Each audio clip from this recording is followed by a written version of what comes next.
दोस्तों आज की इस वीडियो में मैं आपको बादल और उसके प्रकारों के बारे में समझाने वाला हूं कि एक बादल क्या होता है, कैसे बनता है, किस तरीके से इसको वर्गीकृत किया गया है, कितनी ऊंचाई पे कौन से बादल होते हैं। ये सारी चीज़ें आज हम इस वीडियो में समझने की कोशिश करेंगे। शुरुआत हम करते हैं बादल के साथ कि एक बादल होता क्या है और वो कैसे बनता है। तो देखो, जब भी गर्मियों के दिन होते हैं या फिर वैसे ही तापमान गर्म हो रहा होता है, सूरज अपनी रेडिएशन बरसा रहा होता है, साथ ही ज़मीन पर इंसान, जानवर, मशीनें और धरती, इन सबसे गर्मी निकल रही होती है। तो उस वक्त धरती की सतह पर, सरफेस पर जो हवा चल रही होती है, उसका तापमान बढ़ने लगता है। अब ये जो गर्म हवा होती है, ये सामान्य हवा की तुलना में बहुत हल्की होती है, तो ये ऊपर की ओर उठना शुरू करती है बहते हुए। ऐसे में जो पवनें जलाशयों के पास या नदियों के पास या महासागरों के पास होती हैं, वो अपने साथ पानी की वाष्प लेकर ऊपर उठती हैं। यानी कि ये गर्म पवन जो है वो नमी को ऊपर ले जाती है। अब इस वक्त तक ये जो वाष्प होती है ये काफ़ी हल्की होती है, हवा के हिसाब से ही हल्की होती है। यही कारण है कि हवा इसको ऊपर भी ले जाती है। तो सवाल ये उठता है कि ये हवाएं जाती कहाँ हैं। ये गर्म हवाएं, ये नमी वाली हवाएं जो हैं, वायुमंडल की सबसे निचली परत पे जाती हैं, जिसका नाम है क्षोभ मंडल या फिर ट्रोपोस्फेयर। जितनी भी आपको बारिश, तूफान देखने को मिलते हैं, वो सब ट्रोपोस्फेयर में ही देखने को मिलते हैं। कि बारिश आ रही है तो इसी परत में हो रहा है जो भी हो रहा है, इससे ऊपर कुछ नहीं होता ऐसा। ठीक है, अब इस परत पर पहुंचते पहुंचते ये जो नमी होती है, जो हवाएं होती है, इनका संपर्क जो है वो नीचे वाली ऊष्मा से टूट जाता है।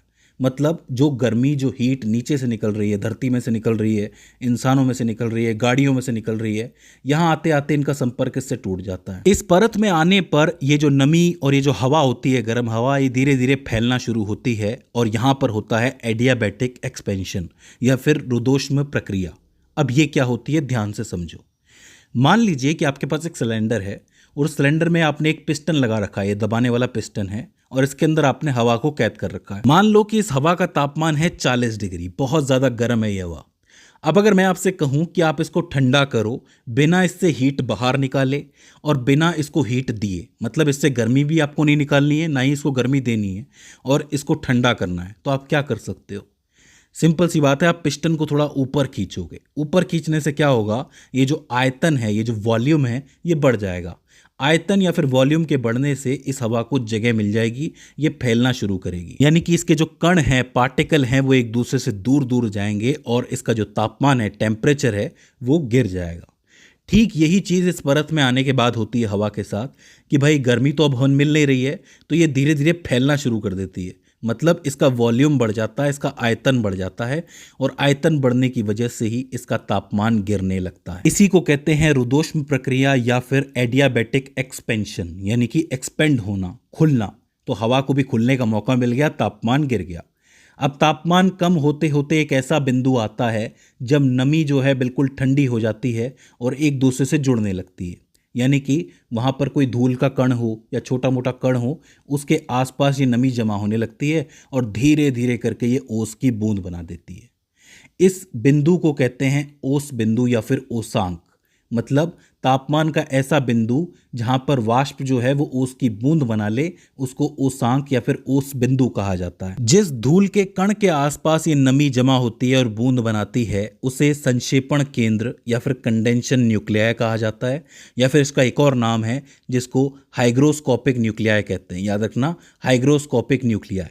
तो दोनों में से कोई भी नाम हो सकता है, संक्षेपण केंद्र, कंडेंशन न्यूक्लियाई, या फिर हाइग्रोस्कोपिक न्यूक्लियाई। दोनों को आप याद रख सकते हो। कहने का अर्थ यह है कि जो धूल का कण है वो एक नाभिक की तरह काम करता है।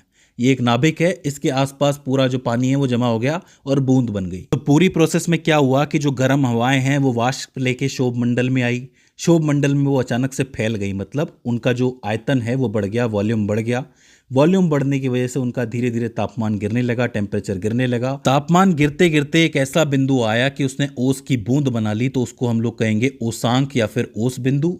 और जिस कण के आसपास उसने बूंद बनाई है उसको क्या कहेंगे, संक्षेपण केंद्र, कंडेंशन न्यूक्लियाई, या फिर हाइग्रोस्कोपिक न्यूक्लियाई। तो इसे आपको याद रखना है। बोलो, यहां तक कोई दिक्कत है क्या? पहले ये वाष्प थी, वाष्प के बाद ये ऊपर गई, ठंडी हुई, ओस बनी, ओस की बूंद तैयार हो गई, तो अब इसको कहेंगे हम लोग जल कण। जल कण बोले तो पानी का कण, पानी का पार्टिकल जिसको आप कह सकते हो। अगर तापमान ज़्यादा कम हो जाए तो यही जो जल है वो जम के ओला भी बन जाएगा। बोलो, इसमें कोई दिक्कत है? नहीं है। तो बर्फ़ जो है कब बनती है? जब तापमान बिल्कुल ही गिर जाए। अब बहुत सारे जल कणों को आप मिला लोगे, ऐसे बहुत सारे वाटर ड्रॉप्स को आप मिला लोगे तो बनेगा बादल। बन गया। अब ये बादल पानी का भी हो सकता है, तापमान ज़्यादा ही कम हो जाए तो फिर वो बर्फ़ का भी हो सकता है। पानी का बादल, बर्फ़ का बादल। बहुत सारे बादलों को मिला दोगे तो क्या बनेगा? बादलों का झुंड। बोलो यहाँ तक बात समझ में आई कि नहीं आई? सिंपल सा प्रोसेस है, 2-3 बार पढ़ोगे लिखोगे तो अच्छी तरह याद हो जाएगा। अब यहाँ तो बन गए अपने बादल और बादलों के झुंड, ये बात तो हो जाती है। अब साल 1802 में प्रसिद्ध ब्रिटिश जीव विज्ञानी ल्यूक हॉवर्ड ने बादलों को कुछ कैटेगरीज में बांटा था, मतलब उनका वर्गीकरण किया था। तो उनको हम समझ सकते हैं। पहला आधार तो ये है कि स्वरूप के आधार पे हम बादलों को कैसे बांट सकते हैं। स्वरूप से मेरा मतलब है रंग, उनका अपीयरेंस कैसा है, उनकी फॉर्म कैसी है। इस आधार पे आप बादलों को 4 तरीके से बांट सकते हो। पहला होता है पक्षाभ मेघ, यानी कि सिरस क्लाउड। ये जो बादल होते हैं ये सफ़ेद और हल्के रंग के होते हैं और इनमें हल्की सी चमक नज़र आती है। ये आसमान में पतली लकीरों और झालरों जैसे दिखते हैं। आपने ऐसे बादल देखे होंगे। इनकी जो बनावट है बिल्कुल नाजुक रेशमी होती है, जैसे कि किसी ने पतले ब्रश से पेंट किया हो। आपने आसमान में ऐसे बादल देखे होंगे जो बिल्कुल पतले से आपको नज़र आते हैं, बिल्कुल एक लंबी लाइन के अंदर। सूरज और चांद इनके पीछे से आपको साफ नजर आ जाएंगे क्योंकि ये ज़्यादा घने नहीं होते हैं। हालांकि जब ये घने होने लगते हैं तो रात में आपने देखा होगा कि चांद के आसपास एक पूरा घेरा बन जाता है। वो घेरा इन्हीं बादलों की वजह से बनता है। आम तौर पर ये जो बादल होते हैं ये अच्छे मौसम का संकेत होते हैं कि मौसम बिगड़ेगा नहीं। लेकिन अगर ये बादल धीरे धीरे घने हो जाएं और पूरे आसमान में फैल जाएं तो ये आने वाले 24 घंटों में मौसम के बदलने और बारिश के होने का संकेत देते हैं।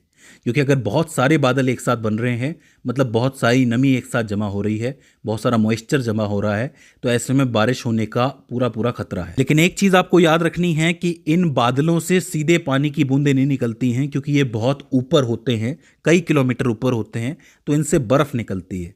वो बर्फ़ धीरे धीरे आती है नीचे और नीचे फिर वो तापमान उसको मिलता है, टेम्परेचर मिलता है, तो वो पिघल के पानी बन जाता है। तो डायरेक्ट बारिश इनमें से नहीं निकलती है, बर्फ़ निकलती है, बर्फ़ के ओले निकलते हैं। तो ये आपको याद रखना है। तो ये हो जाते हैं पक्षाभ मेघ या फिर सिरस क्लाउड। इसके बाद दूसरा टाइप आता है कपासी मेघ या फिर क्यूमुलस क्लाउड। अब कपास का मतलब होता है रुई यानी कि कॉटन।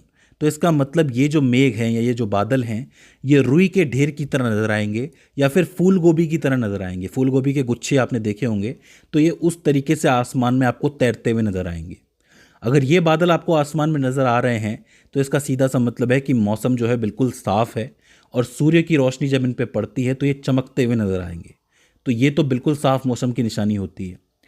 इनका जो आधार होता है, जो बेस होता है, वो बहुत चपटा होता है, समतल होता है, लेकिन ऊपर का हिस्सा गोल और उभरा हुआ होता है। जैसे कि पहाड़ियाँ होती हैं ना, तो मतलब बेस बिल्कुल फ्लैट है और ऊपर एकदम गोल गोल ये उभरे हुए हैं। तो इसे आपको याद रखना, ये इनकी निशानी है। ये जो बादल हैं अलग अलग आकार या साइज के हो सकते हैं और इनके बीच से नीला आसमान आपको साफ नज़र आएगा। इनसे बारिश बिल्कुल नहीं होती है, लेकिन अगर ये बादल साइज में ज़्यादा बड़ा हो जाए तो ये गरज वाले बादल में बदल जाएगा और इससे बारिश हो सकती है। उसका कारण ये है कि ये बहुत ज़्यादा सघन होते हैं, जो डेंस होते हैं, मतलब इनकी डेंसिटी बहुत ज़्यादा होती है। तो अगर बहुत ज़्यादा बड़ा हो जाए तो इसमें से बारिश की संभावना बन सकती है। जो गर्जन आपको सुनाई देती है वो इन्हीं बादलों से आती है। फिर तो ये कपासी मेघ या फिर क्यूमुलस क्लाउड को आपको इस तरह याद रखना है। तीसरा आता है स्तरी मेघ यानी कि स्ट्रेटस क्लाउड। ये जो बादल होते हैं सफ़ेद और हल्के भूरे रंग के होते हैं और ये आकाश में नीचे होते हैं, ज़्यादा ऊंचाई पर नहीं होते हैं और बिल्कुल सपाट दिखते हैं, मतलब बिल्कुल प्लेन आपको नज़र आएंगे, जैसे आसमान पर किसी ने एक चादर बिछा रखी हो। इनकी कोई ख़ास बनावट तो आपको नज़र नहीं आएगी, बिल्कुल एक जैसे आपको नज़र आएंगे। कभी कभी ये सूरज और चांद को ढक लेते हैं और धुंधला कर देते हैं, मतलब ये जब आएंगे तो धुंधले हो जाएंगे। आपने देखा होगा कि कभी कभी जो तेज़ धूप है वो हल्की हो जाती है, वो इन्हीं बादलों की वजह से हो जाती है, क्योंकि वो जो है ज़्यादातर रोशनी को रोक लेते हैं। रोशनी से मेरा मतलब है इंटेंसिटी को रोक लेते हैं। इन बादलों से अक्सर आपको हल्की बूंदाबांदी और बर्फ़बारी देखने को मिल सकती है, लेकिन तेज़ बारिश आपको कभी भी देखने को नहीं मिलेगी। हाँ, कभी कभी ऐसा होता है कि ये कोहरा बना सकते हैं, क्योंकि ये ज़मीन के बहुत करीब आ जाएं तो ऐसे में कोहरा बन सकता है। क्षैतिज रूप से ये काफ़ी लंबे क्षेत्र में फैले हुए होते हैं, लेकिन याद रखना ये परतदार भी हो सकते हैं। परतदार मतलब बहुत सारी परतें मिल जाएं तो ये बहुत ज़्यादा मोटे भी हो सकते हैं। तो इसको स्तरी मेघ कहा जाता है, स्ट्रेटस क्लाउड। ठीक है, याद रह जाएगा। और आखिर में एक चौथा प्रकार आता है जिसको हम कहते हैं वर्षा मेघ या फिर निम्बस क्लाउड। ये बादल गहरे भूरे रंग के और स्लेटी रंग के होते हैं और आकाश में आपको लटके हुए नजर आते हैं। मतलब बहुत मोटे मोटे बादल आपको लटके हुए नजर आते हैं ना आकाश में, वैसे ही ये होते हैं। इनकी कोई साफ किनारी नहीं होती है, ये धुंधले होते हैं और फैले हुए लगते हैं। सूरज और चांद को पूरी तरह ये छिपा लेते हैं अपने पीछे, और इन बादलों से लगातार हल्की और मध्यम बारिश होती है। जो मेनली आपको बारिश के दिनों में देखने को मिलते हैं ये वही क्लाउड होते हैं, वर्षा में। कभी कभी इन बादलों से आपको बर्फ और ओले गिरते हुए भी नजर आ सकते हैं, लेकिन आमतौर पर ये सिर्फ बारिश ही करते हैं। अगर इनको बर्फबारी करनी है तो वो थोड़े ऊंचे क्षेत्र में कर सकते हैं, जैसे कि चोटियों का क्षेत्र हो गया, पर्वतों का, वहाँ हो सकती है कभी कभी। ये पृथ्वी की सतह से काफ़ी नज़दीक होते हैं और मध्य मेघ कहलाते हैं। अभी मैं आपको बताऊंगा मध्य मेघ क्या होगा, जब ऊंचाई के आधार पर बताऊंगा। तो ये मध्य मेघ भी कहलाते हैं। तो इस तरीके से आपके 4 टाइप के बादल होते हैं। एक पक्षाब मेघ जो सबसे ऊपर होते हैं, एक कपासी मेघ जो रुई की तरह दिखते हैं, एक स्तरी मेघ जो चादर की तरह बिछे हुए होते हैं और सूरज की रोशनी को कम कर देते हैं। मतलब कम करने का मतलब ये होता है कि जैसे हल्की कर देते हैं धूप को। और एक होते हैं वर्षा मेघ जिससे वर्षा होती है। बोलो ये 4 प्रकार आपको याद होंगे कि नहीं होंगे? बहुत ही सिंपल है। सब पहले जो सबसे ऊपर होता है बिल्कुल लंबी लाइनों की तरह होता है। दूसरा जो रुई की तरह होता है, साफ मौसम में नज़र आता है। तीसरा जो चादर की तरह बिछ जाता है जिससे रोशनी कम हो जाती है। और चौथे से बरसात हो जाती है। तो एक तरीके का क्रम बन जाएगा, ऑर्डर बन जाएगा। अब होता क्या है कि बहुत बार ये जो चारों टाइप के बादल होते हैं ये कभी मिक्स हो जाते हैं। जैसे 2 बादल मिक्स हो गए या 3 मिक्स हो गए, तो इस तरीके से नए बादलों का निर्माण हो जाता है। तो वो जो बादल होते हैं वो ऊंचाई के आधार पर बटे हुए हैं। ऊंचाई के आधार पर मतलब हाइट के आधार पर।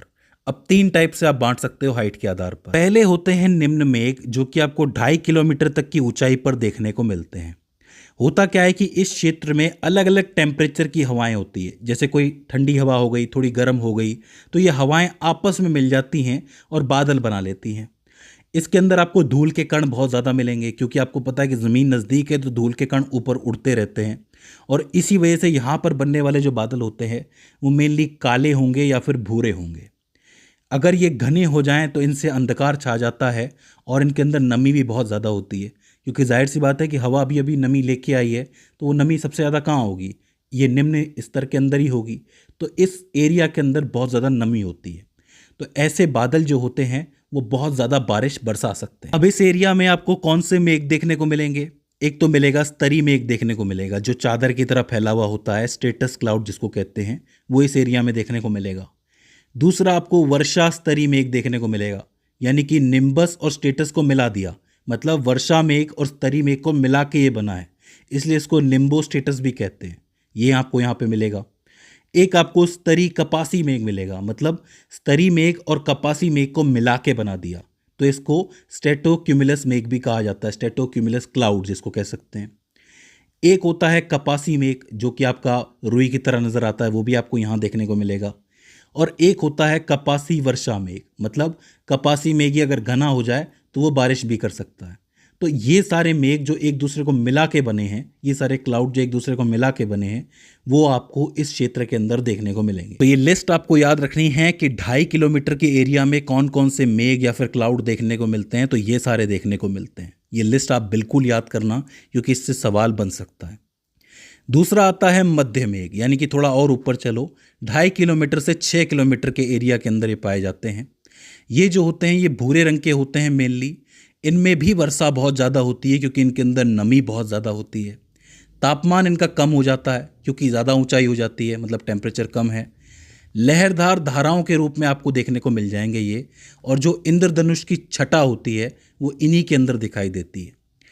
पर्वत शिखरों पर जो आपको बर्फ नजर आती है वो इन्हीं मेघों की वजह से नजर आती है, इन्हीं क्लाउड्स की वजह से। और जब ये पर्वत शिखरों पर, मतलब पहाड़ियों की जो चोटियां हैं उन पर छाए हुए होते हैं, तो उस वक्त इनको बैनर क्लाउड या फिर पताका मेघ के नाम से जाना जाता है। ध्यान से समझो कि जो चोटियां होती है, बर्फ़ की चोटियां, उन पर जो बर्फ़ गिरती है वो इन्हीं मेघों की वजह से गिरती है। क्योंकि एक तो 6 किलोमीटर की ऊंचाई पर है, तो जाहिर सी बात है ये बर्फ़ गिराएंगे, तो पहाड़ पे गिराएंगे तो पहाड़ पर तो सीधे बर्फ़ ही गिरेगी, पिघलेगी नहीं, तो वहाँ पर बर्फ़ जमा हो जाती है। दूसरा क्या है, जब ये उस समय पे यहाँ पर छाए हुए होते हैं बर्फ़ की चोटियों के आसपास, तब इनको पताका मेघ के नाम से जाना जाता है। सवाल बन सकता है पताका मेघ या फिर बैनर क्लाउड किसे कहते हैं? कौन कौन से मेघ आते हैं इसके अंदर?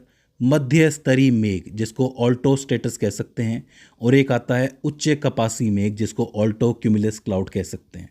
ये भी मिला जुला के बने हुए हैं, मतलब एक को दूसरे के साथ मिला के बनाया गया है, तो इसे आपको याद रखना है।